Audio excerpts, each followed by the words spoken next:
Be ready. 15 seconds.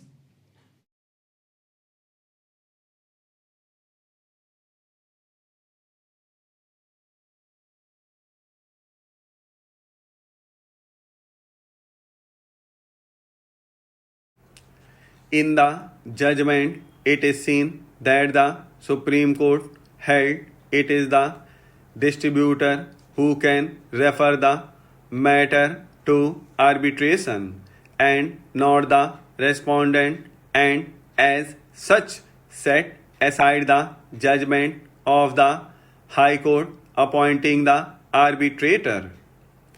The issue before the Supreme Court was not with regard to whether there is any arbitration clause, but who can invoke the arbitration clause.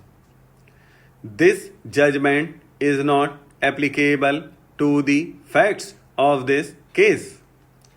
Having considered the judgments referred to by the learned counsel for the parties, this court is of the view that the issue in the case in hand is squarely covered by the judgment of the Supreme Court in the case of Indetel Technical Services Private Limited as followed in Everest 1 Elevator Guide Rail Manufacture Company Limited, inasmuch as from the perusal of Article 28 of the agreement it is clear that the petitioner has an option either to get the disputes or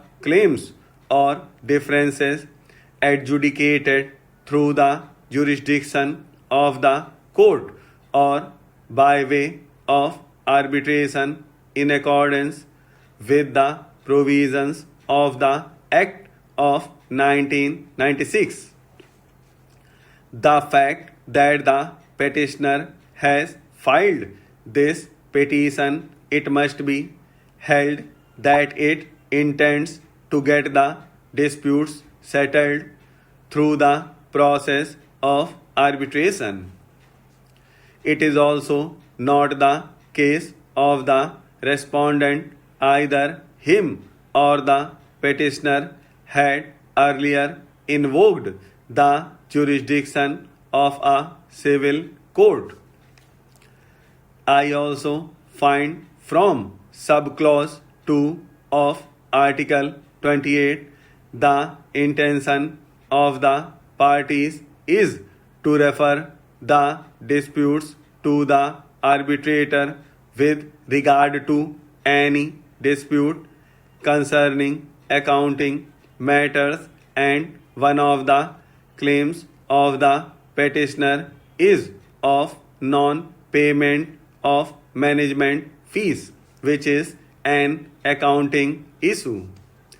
The objection raised by the learned counsel on the maintainability of the petition is liable to be rejected. The next issue which arises for consideration is whether the respondent has terminated the agreement during the lock-in period. To answer this issue, it is necessary to determine from which date the lock-in period has started or kicked in. According to the learned counsel, Article 26 of the agreement prescribes the term of agreement to be initially for 15 years, starting from the opening date, renewable for another 10 years, with the first 5 years of the said term to be mandatory lock-in period of 5 years, which would thus commensurate with the starting of the term of 15 years. So, according to him, the opening date being of July 2017, the mandatory 5 years lock-in period had started from July 2017. In effect, he argued that the effective date has not been defined in the definition clauses under Schedule 1. According to him, the word effective date mentioned in subclause 3 of Article 24 has to be necessarily read with earlier part of the same article, that is, first 5 years of the terms of the contract. Hence, the effective date has to be read as the opening date, since the term starts from the opening date. I am not in agreement with this submission made by Mr. Dutt. The date of the execution of the agreement, that is May 15, 2015, has been defined as the effective date, and subclause 3 of Article 24 stipulated the lock-in period to be 5 years from the effective date, that is May 15, 2015. No doubt, Schedule 1 of the agreement, which defines words mentioned in the agreement, includes opening date to mean the date of commencement of the operation of the hotel for the purpose of receiving guests to be determined in accordance with Article 4 of this contract, but the submission of learned counsel that the agreement prescribes two dates, that is effective date and opening date, for the reason that since the hotel had to be constructed before being operational, and the petitioner having the necessary expertise, and in terms of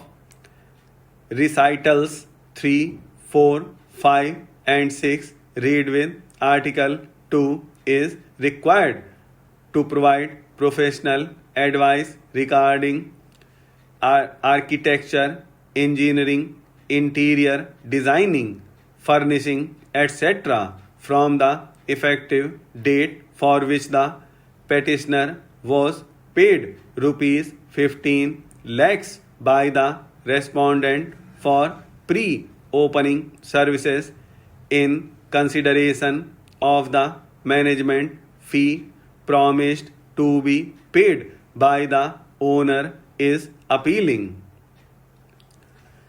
In substance, the plea of learned counsel is as certain obligations have been imposed on the petitioner to be performed during the construction of the hotel, which started immediately and continued till the hotel became operational. The lock-in period was stipulated from the effective date.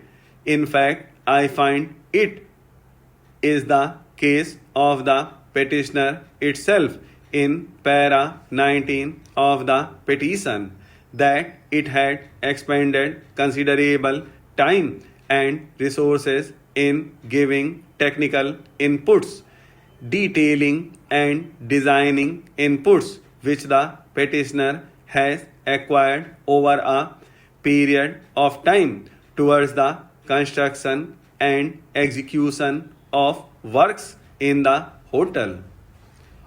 It is also stated by the petitioner that the petitioner's technical interest and experience in the field was one of the key factors in signing the agreement for letting the hotel to be managed by the appellant party in this petitioner case.